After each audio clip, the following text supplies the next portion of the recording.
Hello friend, જય શ્રી કૃષ્ણ। આજે આપણે બનાવીશું ગાજર અને લીલી ડુંગળીનું એકદમ ટેસ્ટી એવું શાક। શિયાળાની સિઝનમાં ખૂબ જ સરસ લાગતું આ શાક છે। તો તેના માટે અત્યારે કઢાઈમાં આપણે 2 થી 3 ચમચી જેટલું તેલ ગરમ થવા મૂક્યું છે। તેની અંદર હવે આપણે જીરું એડ કરીશું અને તેની સાથે જ આપણે તેની અંદર હળદર પાવડર એડ કરીશું। ખૂબ જ ઓછા મસાલા સાથે અને ખૂબ જ ટેસ્ટી એવું શાક બની અને તૈયાર થઈ જાય છે। આપણે ગાજરને પહેલેથી જ ઝીણા સમારી અને તૈયાર રાખેલા છે અને તેની સાથે જ આપણે લીલા મરચાં અંદર 2 થી 3 નંગ જેટલા લીધેલા છે, તેને પણ આપણે તેની સાથે જ એડ કરી દઈશું। આ શાક એકદમ ફટાફટ પણ બની જાય છે અને ભાખરી કે રોટલી સાથે ખૂબ જ ટેસ્ટી એવું લાગે છે। અને આ રીતે શિયાળાની સિઝનમાં આપણે ગાજર તો ખાતા જ હોઈએ છીએ, પણ આ રીતે જો તમે શાક બનાવીને ખાશો ને તો તમારા ઘરમાં પણ દરેકને ખૂબ જ પસંદ આવશે। આ શાકની અંદર આપણે બિલકુલ પણ પાણીનો ઉપયોગ કરવાનો નથી અને ગાજર પણ ખૂબ જ સરસ રીતે ચડી જશે। તો આ રીતે ગાજરને બરાબર મિક્સ કરી લઈશું અને ત્યારબાદ હવે લીલી ડુંગળીને આપણે પહેલેથી જ ધોઈ સાફ કરી અને ઝીણી સમારી અને લીધેલી છે, તો તેને આ રીતે ગાજરની ઉપર જ પાથરી દેવાની। તેને અત્યારે આપણે મિક્સ કરીશું નહીં, તો આ રીતે સરસ એવી ડુંગળી તેની ઉપર પથરાઈ જાય। આ રીતે કરવાથી ગાજર છે તે ચડી જશે અને જે પાણી છૂટશે ડુંગળીનું તેનાથી ગાજર સરસ એવા ચડી જશે, બિલકુલ પણ કચાશ નહીં રહે અને ડુંગળી પણ સારી રીતે ચડી જશે અને શાક બિલકુલ દાઝશે પણ નહીં। અને તેની ઉપર હવે આપણે સ્વાદ અનુસાર મીઠું એડ કરી દઈશું અને આ રીતે ગાજર અને તેની ઉપર આ રીતે ડુંગળીને એડ કરી અને તેની સાથે જ આપણે મીઠું એડ કર્યું। હવે તેને ઢાંકણ ઢાંકી અને 2 થી 3 મિનિટ માટે સરસ એવું ચડવા દઈશું અને વચ્ચે ચેક કરી લેવાનું। આ રીતે જુઓ કે બિલકુલ પણ દાઝશે પણ નહીં અને સરસ એવું તૈયાર થઈ જશે।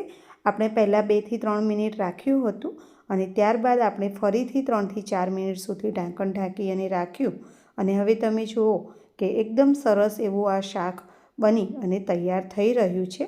હવે તેને બરાબર મિક્સ કરી લઈશું કે જેથી કરીને ડુંગળી પણ સરસ એવી ચડી જાય। ગાજર આપણા સરસ એવા ચડી જાય એટલે ડુંગળી પણ ચડી જ ગયેલી છે। તો આ રીતે ફરીથી આપણે તેને 3 થી 4 મિનિટ ઢાંકણ ઢાંકી અને થવા દીધું અને હવે તેની અંદર આપણે મસાલા કરી લઈશું। મસાલામાં પણ ખૂબ જ એકદમ સરસ એવા બેઝિક આપણા મસાલા જ છે કે બહુ મસાલેદાર અને એવું નથી, તો પણ ટેસ્ટમાં એકદમ બેસ્ટ આ શાક બની અને તૈયાર થાય છે। અત્યારે આપણે લાલ મરચું પાવડર અંદર એડ કરીશું, સાથે તેની અંદર ધાણા જીરું પાવડર એડ કરીશું અને આ શાકમાં બીજા એવા કોઈ ગરમ મસાલા કે એવું બીજું કંઈ નાખતા નથી, તો પણ આ શાક એકદમ ટેસ્ટી એવું બની અને તૈયાર થાય છે।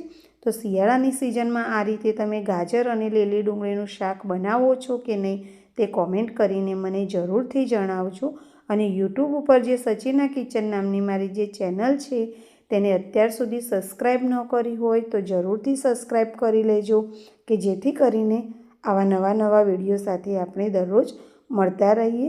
અને હા, તમને મારા વિડીયો કેવા લાગે છે તે પણ મને જણાવજો અને મારા વિડીયો જો તમને થોડા પણ ગમતા હોય ને તો લાઈક અને શેર કરવાનું બિલકુલ પણ ના ભૂલતા। આ રીતે આપણું શાક બની અને તૈયાર થઈ ગયેલું છે, તેને હવે આપણે સર્વિંગ ડિશમાં લઈ અને સર્વ કરી લઈશું। આ શાકને તમે રોટલા સાથે ખાઓ કે ભાખરી સાથે ખાઓ, ખૂબ જ ટેસ્ટી એવું લાગે છે અને તમે જોયું ને કે એકદમ ઓછા જ મસાલા સાથે અને એકદમ ટેસ્ટી એવું શાક બની અને ઝડપી એવું તૈયાર થઈ જાય છે।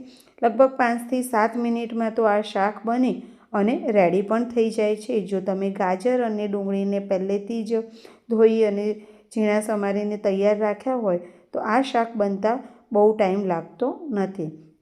આવું ટેસ્ટી એવું શાક બનાવ્યું હોય તો તમે તો કોમેન્ટ કરીને મને જરૂરથી જણાવો અને આ શાક તો દરેકને ખૂબ જ પસંદ આવશે કે મારા ઘરમાં તો આ શાક દરેકને ખૂબ જ પસંદ છે।